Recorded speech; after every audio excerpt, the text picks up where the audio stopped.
तारा साहब, एक राय ये भी है कि डोनाल्ड ट्रंप जो तारकीन वतन हैं वो उनके शदीद मुखालिफ हैं और आते ही उनके ख़िलाफ़ भी कार्रवाई करेंगे। तो एक तारिक वतन होकर भी आप उनकी हिमायत क्यों कर रहे हैं? देखिए साफी साहब, अगर अगर हिस्टोरिकली देखा जाए तो डोनाल्ड ट्रंप साहब खुद एक इमिग्रेंट के एक फैमिली से हैं। अमेरिका के अंदर हर बंदा ही इमिग्रेंट है। लेकिन अब ये मैं कहना चाहूंगा कि डोनाल्ड ट्रंप और हमारी रिपब्लिकन पार्टी कभी भी इमिग्रेशन के खिलाफ नहीं है। लेकिन हमारा स्टैंड ये होता है कि अगर अमेरिका में आना है तो फ्रंट डोर से आए, दीवार को फैलांग कर इलीगल तरीके से ना आए। और दूसरा सबसे बड़ा स्टैंड डोनाल्ड ट्रंप साहब हमेशा ये सपोर्ट करते हैं कि अमेरिका में जो आता है उस बंदे को अमेरिका की वैल्यूज की रिस्पेक्ट करनी चाहिए, उनके साथ अलाइंड होना चाहिए। अगर आपको अमेरिका पसंद नहीं है तो आपको वहां नहीं जाना चाहिए। और मेरे ख्याल में एक जायज मुतालबा है कि लीगल तौर पर आए, लॉ को वायलेट करके ना आए। ये बात आपकी बिल्कुल ठीक है। डोनाल्ड ट्रंप साहब आते ही 1798 का एक कानून है, उसको इस्तेमाल करते हुए एक मैसिव डिपोर्टेशन का प्रोग्राम रखते हैं और मैं उसको सपोर्ट करता हूं क्योंकि मैं खुद एक लीगल इमिग्रेंट हूं। I am not a criminal and illegal immigrant. तो दर हकीकत सोच की फर्क है, वरना इसमें मेरे ख्याल में America is a land of immigrants and we all of us we support it. अच्छा, ये आप कह रहे हैं कि यूक्रेन की जंग को वो कैसे ख़त्म करेंगे? देखिए, यूक्रेन की जंग अगर देखा जाए तो मैं इस वक्त दुनिया के अंदर जो कुछ भी है, जंग हो रही है, हर conflict is related to the American weak foreign policy. उसमें मैं अर्ज करना चाहूंगा कि बाइडन और जो कैमला हैरिस की एडमिनिस्ट्रेशन है, ये उस वक्त ओबामा की पॉलिसीज की एक्सटेंशन थी। ओबामा को प्रेसिडेंट शी और पुतिन ने बड़ा अरसा इन्होंने उसको फोरकास्ट कर लिया था, टेस्ट कर लिया था सीरिया में और दूसरी जगहों पे। और जो ही काबल का नक्शा उन्होंने देखा, इनको भागते देखा, तो उन्होंने इसका फायदा उठाया। आज अगर देखा जाए तो हिजबुल्लाह, हमास, उन्होंने ये इजराइल, उसके बाद अगर देखा जाए तो ताइवान के आसपास चाइना भी, ये सारे के सारे अमेरिका की वीक फॉरेन पॉलिसी का फायदा उठा रहे हैं। और बिल्कुल इसको बंद किस तरह करेंगे कि सबसे पहले आते ही नेटो की फंडिंग बंद की जाएगी। यूरोप को कहा जाएगा कि आपकी जंग है, आप खुद संभालें। हमारे इंफ्रास्ट्रक्चर को, मेकिंग अमेरिका ग्रेट अगेन जो स्लोगन है उनका, हम पहले अपना इंफ्रास्ट्रक्चर ठीक करेंगे, हमारा पेंटागन डीमोरलाइज है, हम उसको ठीक करेंगे, हम अपने मुल्क के अंदर लॉ एंड ऑर्डर को ठीक करेंगे, 21 मिलियन क्रिमिनल इलीगल जो आए हैं उनको डिपोर्ट करेंगे। उसके बाद देखेंगे कि अमेरिका को कौन कौन सी थ्रेट्स मौजूद हैं और दुनिया के साथ क्या करना है।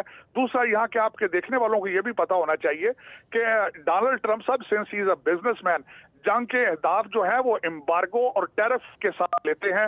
ये इस दौर के अंदर, आर्टिफिशियल इंटेलिजेंस के दौर के अंदर, इकोनॉमी के दौर के अंदर जंगों में जाना और लोगों का कत्लेआम, जेनोसाइड करना जिस तरह गाजा में हो रहा है, it does not make any sense.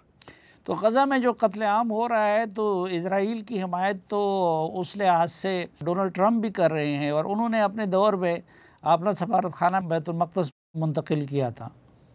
बिल्कुल। देखें, इस वक्त अगर जरा मैं कहता हूं आपके देखने वालों को बिलखसूस थोड़ा हिस्ट्री का भी पता होना चाहिए कि इजराइल के 9 मिलियन लोग, 9 मिलियन पॉपुलेशन है इस वक्त, 8.2 बिलियन पॉपुलेशन पूरी दुनिया की है। और किस तरीके से वो पूरी दुनिया की नहीं सुन रहे और पूरी दुनिया को ही ऑलमोस्ट देखा जाए तो यरगमाल बनाया है, इसकी वजह क्या है? अमेरिका आज लाचार क्यों है? असला अमेरिका का, पैसा अमेरिका का, लेकिन वो उनसे इंटेलिजेंस शेयरिंग भी उन्होंने छोड़ दी है। क्या वजह है इसकी? इसकी वजह तालीम है। जो हमने अब्बासियत दौर के बाद हमने जो तालीम के साथ, साइंस के साथ बाइकाट किया है, वो बाइकाट उन्होंने नहीं किया। उनका जब दिल करता है वो आपके पेजर फाड़ते हैं, जब उनका दिल करता है वाकी टाकीज फाड़ते हैं। अब इस पे चलते हैं कि डोनाल्ड ट्रंप साहब इस पे क्या करेंगे। सबसे पहले तो वो हमेशा अपनी तकरीरों में कहते हैं कि अगर वो सदर होते तो ये जंग ना होती, क्योंकि ईरान के ऊपर उनकी सैंक्शंस काम कर रही थी। बराक ओबामा ने उनको कंटेनर्स में डाल के डॉलर दिए, उनको पाउंड दिए, उनको यूरो दिए, और सारे का सारा पैसा जो है हमास, हिजबुल्लाह और हौतीस के पास गया। और 7 अक्टूबर उन्होंने किया, ये ना होता। और उसके बाद आज भी डोनाल्ड ट्रंप साहब की पॉलिसी ये है कि इजराइल को जल्द से जल्द अपना ऑपरेशन मुकम्मल करके वापस चले जाना चाहिए, और मेरे ख्याल में इसको वो इन्फोर्स करेंगे। एक एक करके हम ज़रा जायज़ा लेते हैं। फ़लस्तीन के मामले पे डोनाल्ड ट्रंप आके क्या करेंगे? क्या वो इजराइल को जंग बंद करने पे मजबूर कर सकेंगे? डेफिनेटली सिंपल एंड इजी है। जो असला इस वक्त बाम या चीजें सपोर्ट दी जा रही है ان کو کہا جائے گا کہ سلو ڈاؤن کی جائے. میں آنے سے پہلے وہاں پہ میں اس پروجیکٹس کو دیکھ رہا تھا کہ اس وقت Saudi Arabia is waiting for to make a deal with Israel. Saudi Arabia اور Abu Dhabi they are almost ready to rebuild Gaza, اور اس کے اندر ایجپٹ یا دونوں ملکوں نے جا کے وہ دوبارہ ایڈمنسٹریشن اس کو چلائیں گے, ریہیبلیٹیشن شروع ہوگی. دس is already on the radar یہ سارا پروجیکٹ جو ہے. لیکن یہ کہ اس وقت دنیا کے حالات کو کنٹرول کرنا, ڈونلڈ ٹرمپ صاحب جب آپ وائٹ ہاؤس میں پہلے دن آئیں گے, پہلی فائلیں ان کو دیکھنی ہوں گی وہ جنگیں ہی ہوں گی دیکھنا. اور میرے خیال میں ڈونلڈ ٹرمپ صاحب از اے لیڈر, وہ اسٹیبلشمنٹ یا کسی ایک اسپیشل انٹرسٹ کو ریپرزینٹ نہیں کرتے.